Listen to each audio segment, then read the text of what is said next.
Now third part of the video, and in this session we are going to study about the drainage patterns, river features, man-made and natural features, land use, means of transport and communication, settlements, and inferring occupation of the topographical survey sheets which are provided to you. Dendritic patterns. These are made by the river. It is the angle at which the tributary is joining the main river. It forms a pattern. That is, dendritic pattern is, you will see, looks like a branch of a tree, and the tributaries join it at an angle. So this is called dendritic pattern. Trellis pattern, you will see here the tributaries. Here this looks like a branch of a tree, but trellis pattern, here you will see that the tributaries are joining the main river at right angles, almost right angles. In this survey sheet also you can see here, here in this grid square 9682, you can see this is joining the main river as at right angle, and this tributary, see here. So this is called a trellis type of drainage pattern. The question based on this will be, what is the type of drainage pattern in grid square 9682? You just have to name it dendritic or trellis.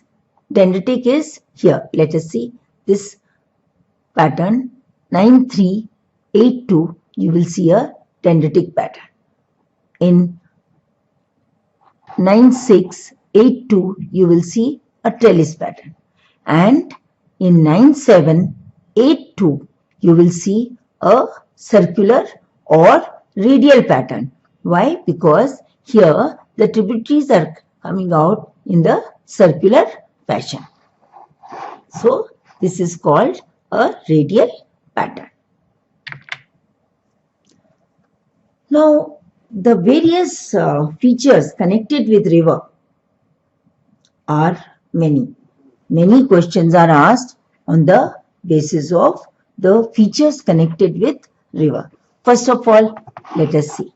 This river is dry. How can you be sure? Because you can see the river bed speculated with black dots. It shows that the river bed is exposed. Then you can see these white patches. These are known as islands. These are known as islands. Then you see some of the streams here, they are not meeting the main river. So the question may be asked that in grid's reference 9478, the stream is not meeting the main river. Why? Give one reason. Well, this is why, because there could be a limestone region, there could be a desert region where the evaporation is very high, or the water is seeped in before the river meets the main river. Hence, it is called a disappearing stream, because before meeting the main river, it disappears. Then you have the perennial rivers. Perennial rivers are where the water is there throughout the year. Perennial word means that the river has water throughout the year. But here you can see a thin water channel in the river. Thin water channel. The term used is thin water channel. You cannot say the river is perennial because the water may not be there throughout the year. Then you have inland drainage. Inland drainage is these rivers which do not go out. They are within the area, but they do not meet the main river. So these are called inland drainage. The undefined stream is here.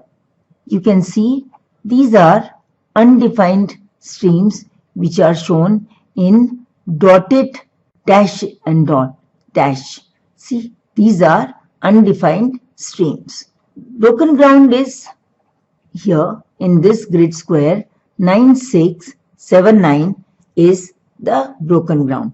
What is broken ground? Generally it is found in the dry or arid region. You can see this area is arid region because mostly the sand features are there. The area is dry, and here this is there. Whenever there is rain, the topsoil is washed away and the area is left with the subsoil and very uncultivable land. It is found only in arid or dry regions. River capture and river gap. This is one of the reasons when sometimes it's connected with river erosion but may not be seen in this dry region. Dry streams are all shown in black. See, all these rivers are dry and they are shown in black. That means that the area, this whole area gets seasonal rainfall. Now, man-made and natural features. Children, generally the survey sheet contains the man-made and natural features. For example, the survey sheet has man-made and natural features both. You can see the streams are natural, Palmyra is natural, the dry tanks are natural, the trees in general you will see they come under natural features. Broken land comes under natural features. It cannot be man-made. But on the other hand, the metal road, the permanent huts, and the railway line, meter gauge, and all this shows that these are post office, etc. They are man-made features because they cannot be formed naturally. So, all these are man-made features. Spot heights, this trees and the river and dry tank, these are all natural features. Sheet rock here, but survey tree in black is a man-made feature because it is a surveyor's mark. Now we come to the land use. In the survey sheet you might have seen that some areas are shown in green, some are shown in yellow, some are shown in white. What do they signify? The forests are generally shown in green with the writing on top, fairly dense mixed jungle with bamboo, Devika, this open mixed jungle, dense forest. All these words are written there. So in case the question comes, what type of forests are found there, you can just state what is written there. You don't have to mention what you study in geography as such, deciduous and evergreen and all that. No, it is just you have to state what is written here. In this case, it is written fairly dense mixed jungle with bamboo. Cultivable land, as we have discussed earlier, that it is colored yellow, and it is called yellow wash. If that is there, it is automatically, it is taken as, okay, the area is cultivable. Generally the occupation of the people is cultivation. Uncultivable land is always shown in white, where you will find open scrub, then you may find outcrop, rock outcrop, and stony land. All these firm terms would be written there. That shows that the area is totally dry and it is uncultivable. Also, the forest, the cultivable land and the uncultivable land signifies the occupation. Forest for forestry, collection of fruits, cutting of wood, then cultivation, farming or cultivation. Then here, if there is open scrub with small bushes, it is for sheep and goat rearing. Means of irrigation. Wherever there is farming, it is understood that there would be water. Now, you can see in the survey sheet, these small blue dots show that there is water. These are perennial wells. So in India, irrigation is normally done by these wells.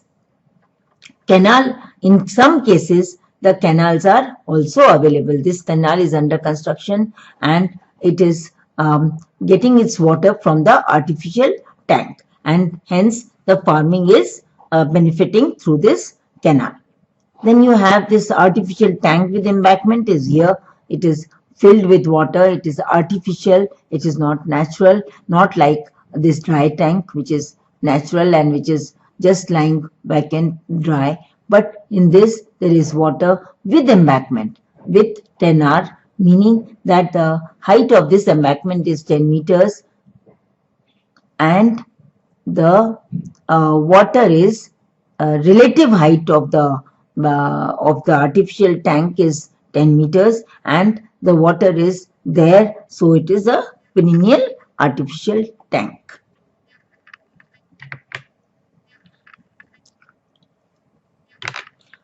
The river in this case, you can see, is speckled with black dots, showing that the river bed is exposed with no water at all. So it is a dry river, then without any water. Now we come to the settlements. Settlements are of three types. You see in the survey sheet, you will see the permanent huts, the temporary huts, and all that. Now there are three types of settlements. When you see the permanent huts clustered together in a group, they are known as nucleated settlement. When they are on either side of the river or a road, when the group of or a cluster of these permanent huts you see on either side of the road or a metal road, it is called a linear settlement. And scattered is, as the name says, one is here, one is there, and one is there. It shows that the very few permanent huts are there with far apart, situated far apart. So these are the three types of settlements. Now the inferring occupation. The occupation of the people.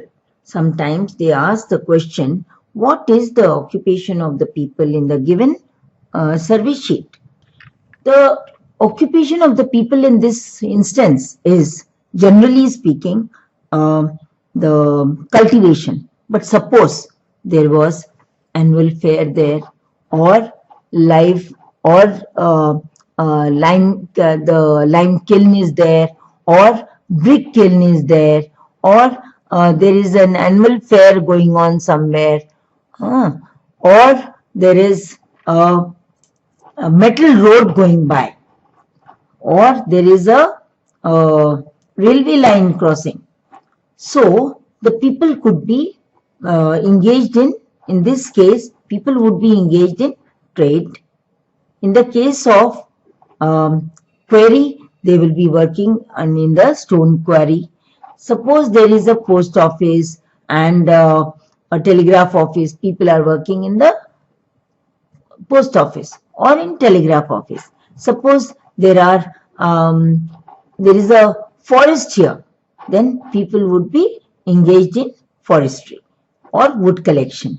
Suppose there is a metal road, as I said, they are engaged in the trade. So the indication of presence of mines, quarries or kilns or metal road shows trade, and mines and quarries, people are working in that. Sometimes the area has stone quarries, then people are working in the stone quarry. Means of communication, as I said, there are various ways that the communication is shown on the survey sheet. as in this case, the Western Railway is shown in the corner of the map, showing that people can travel by train. There is a metal road joining different places in the survey sheet. It shows the area is progressive and it is well connected with different towns. So trade is promoted. Unmetal road is where it is Kacha road and people are only traveling with on the Kacha road. That is called a unmetal road. Car track is these single lines, these red lines, these are known as car tracks made by man and used by bullock carts and all that. Then you have these pack tracks and footpath. You can see footpath is shown with these dots, small dots, which show footpath which is made by the foot, and it is very easily accessible. So these are different means of communication. Sometimes you see the motorable in dry season is written there. It means that the area can be accessed in the dry season and people are able to drive through their car, or they drive through their bullock cart, or walk through that stream or river. So this shows that the area gets seasonal rainfall. Now, inference of the survey sheet is based on the careful observation of topographical survey sheet, and it is definitely based on how familiar you are with the survey sheet. So you must go through it very carefully, study the different aspects, study the different conventional signs and symbols given there, study the various aspects or components of the survey sheet to be able to answer all the questions. Dry tanks, dry streams, and exposed riverbed with islands show that the area receives scanty rainfall. Too many causeways show that the area is motorable, hence it gets seasonal rainfall, less rainfall, scanty rainfall.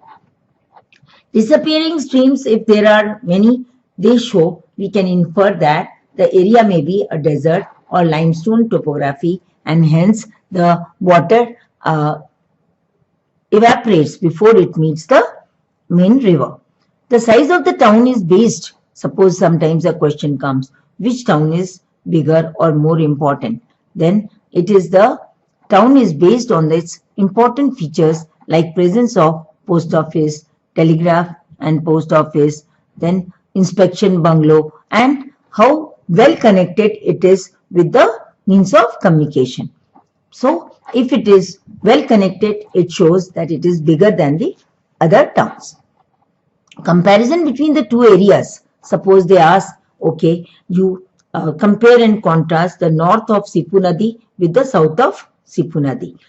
Now, this needs to be worked on the basis of relief, drainage, land use, size of the cities and occupations. So, if the north part of it is fully, hilly and very little perennial water is available, yellow color land is shown, that means, and the green part is shown, it means the area is hilly and with lot of forest, so forestry is the occupation. In the south, if it is desert area with disappearing streams, no water, no cultivation possible, and with lot of white patches, that means the area is uncultivable and dry.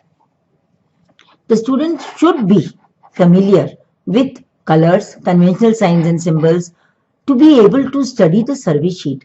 Unless you are familiar with the survey sheet, you will not be able to answer the questions. You can practice on the on this online practice for map skills and the topo sheets to master the subjects. Hence, self-study and practice is the key to success, to key to score the best in board examinations, since it is a compulsory question carrying 20 marks. So it is mainly depends on how well you can practice to score the best. Thank you and wish you all the best.